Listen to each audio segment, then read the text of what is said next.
All right, let's jump into C Dorian mode. So this is going to be for Dorian, 2 chord, flat 3, flat 7. That's what makes a minor 7 chord. So remember, here's our chord symbols you might see when you're reading some charts. Remember, 2 chord is Dorian. So we want to be aware of what mode we're on, what diatonic chord. And remember, we have flat 3, flat 7 is what makes up this mode. So be sure to check out the layers for different instructions on fingerings and arpeggios and all that good stuff. So we're at the first shape right here. So we got C shape. You can tell we're at the first fret, open strings. So here's our basic chord that you might play. You could either do it like this or like that. And you can see that in layer 2. So notice how you can see it kind of appear. The position falls right on top of it. So now if we were to do the scale for this, we're going to do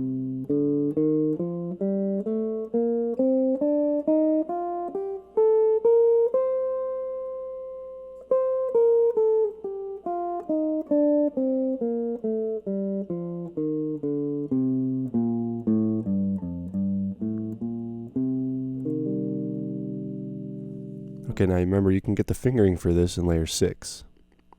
So you see the same fingering I just did with including that little shift right there. So we know the triads right there. So let's go ahead and check out the triad arpeggio. So notice how it's still in that position, falls right inside of it. So let's try the triad arpeggio with the right fingerings. A little bit of a leap there. You can even go underneath it. All right, now let's do the 7th chord, because remember, what is that? That's flat 3. We didn't add a 7 yet, so there you can see the letters and then the numbers. So that's also convenient for the scale, because you can see the letters and then the numbers right there. So notice flat 3, flat 7 everywhere. So let's go back to layer 5. We're going to do the 7th chord. So layer 4 kind of shows you where the chord might be. That's an option for it. Or you can even do just those 3 notes. So if you want a minor 9, right? So you're adding that 9 right there. So let's do the 7th chord arpeggio in that position. Remember, layer 8 has the fingerings. So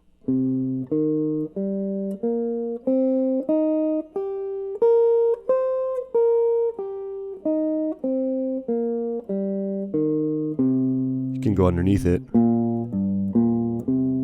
Right?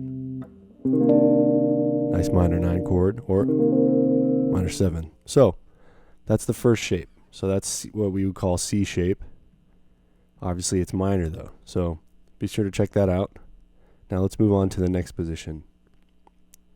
We're going to slowly go up the fretboard. So now we're on shape A shape, right? So A shape is, coming from this, that shape, but we're going to make it minor.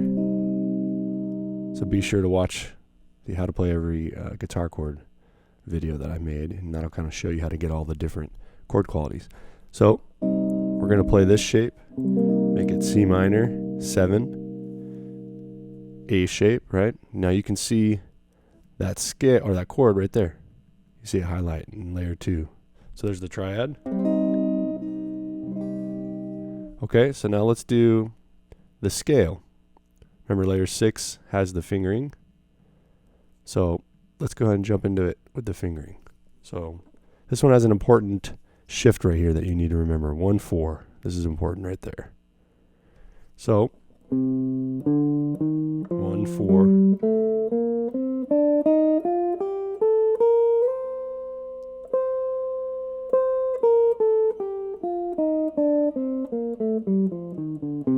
That's one shift I do different on the way up than on the way down. I think I shifted like this. You could shift like that, but I kind of did. So sometimes I shift different on the way up than on the way down.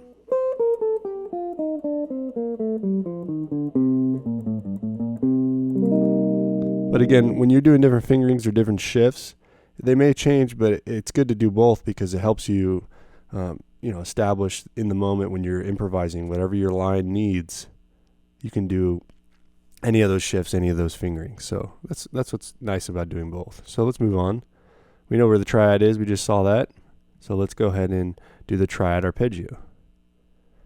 Okay, so now let's do layer 7 to see the fingerings. I'm going to do 1, 4. So just as written. Remember, you can go beneath the octave if you wanted. Okay, now let's do the 7th chord, arpeggios. So there's the chord right there. We already know this though. All right, that's the one we've been playing. So let's do the arpeggio for that. There's the fingerings.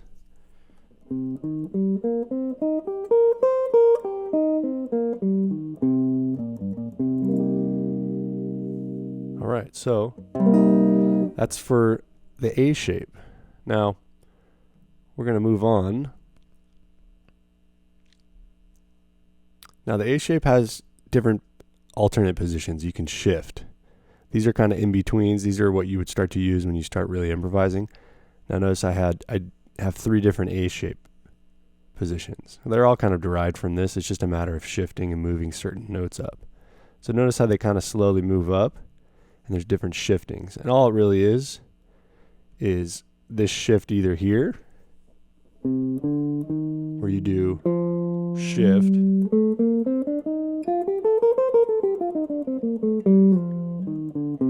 right? Or you could do it on the first string, where you would shift like this.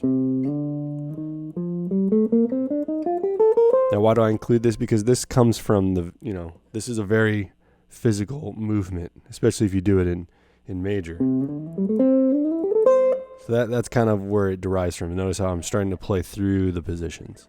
So that's why I wrote them out. I'm just trying to be clear and do all of them. We might as well, right? So there's fingerings here, same idea.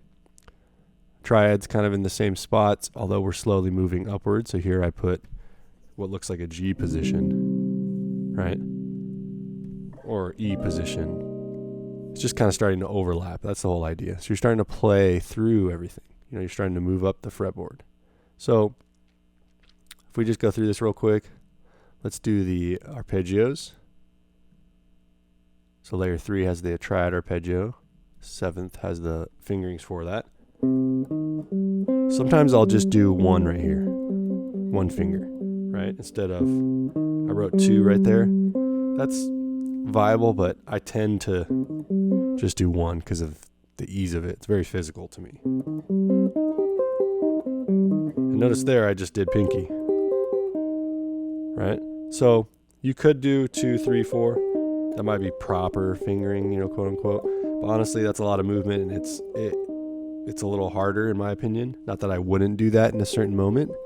It's just that, again, maybe you should do all of them. So there's the triad. Now let's move on. We know where the 7th chord is. It's right there. Now let's do the arpeggio.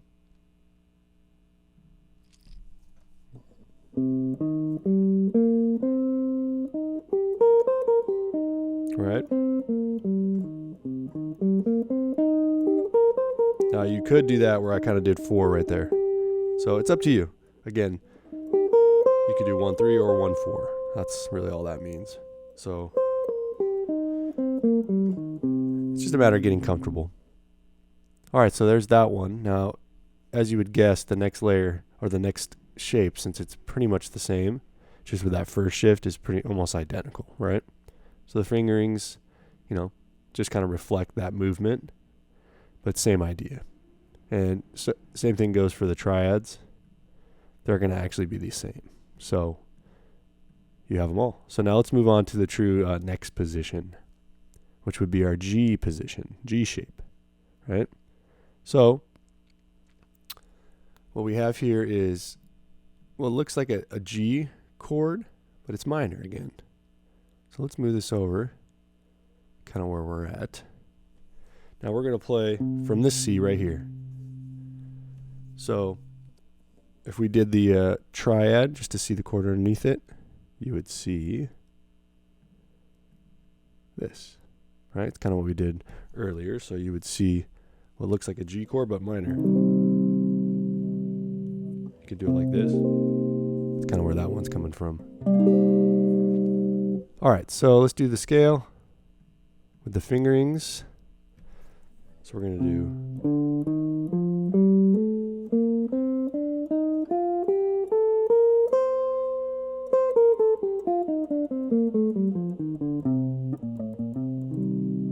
so there's the scale, Dorian.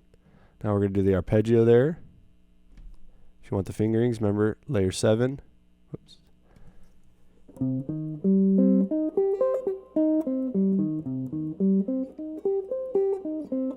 So I kind of did both fingerings right there for you. Now let's do the 7th chord. There's our fingerings. We're just going to add a flat 7.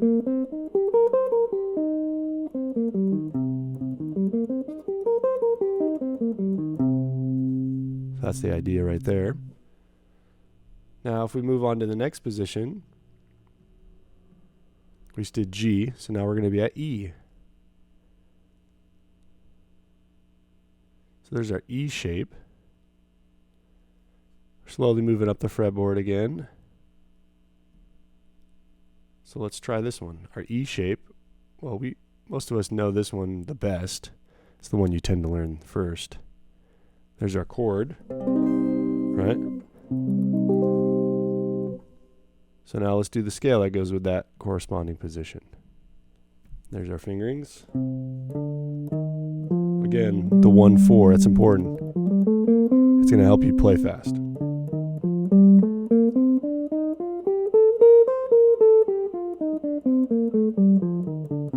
Right, so it opens you up to get that and then come back down.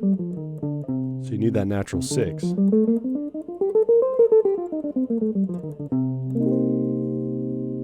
That's the idea right there. Now let's do the arpeggio real quick. Triad. All right. Now let's do the 7th chord. We're just going to add a flat 7. And we have.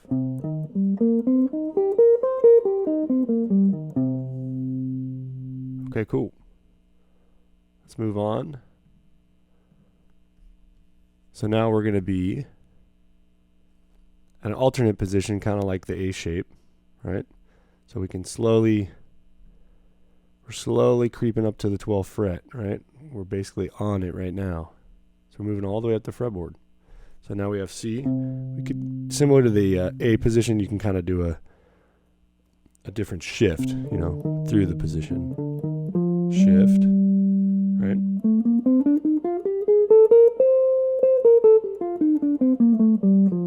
So I'm just shifting from here.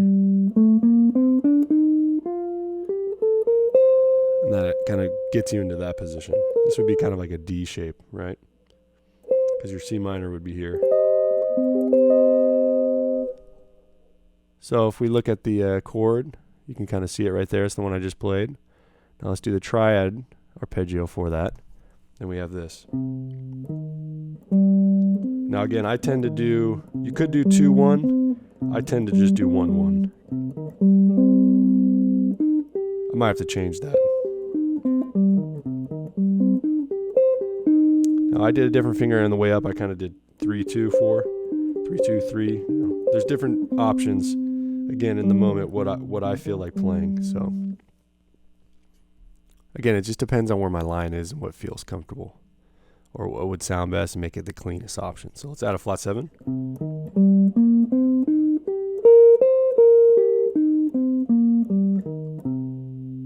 All right, there's that arpeggio for that position, which is like a D shape, D position. And now, same idea, you can shift here. That arpeggios and everything's going to be the same. This just gives you another option of if you want to do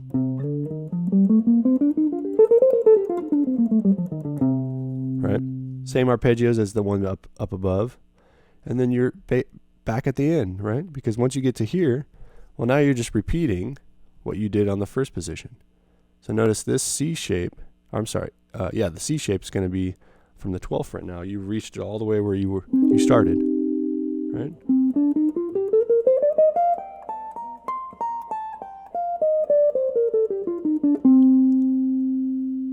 back, same arpeggios, and that's all the positions for C Dorian. So I hope that helps. Let me know what you guys think, and be sure to watch some of the other videos, some of the other lectures. And if you want access to the book, email me and subscribe to the YouTube, and we'll see you on the next one.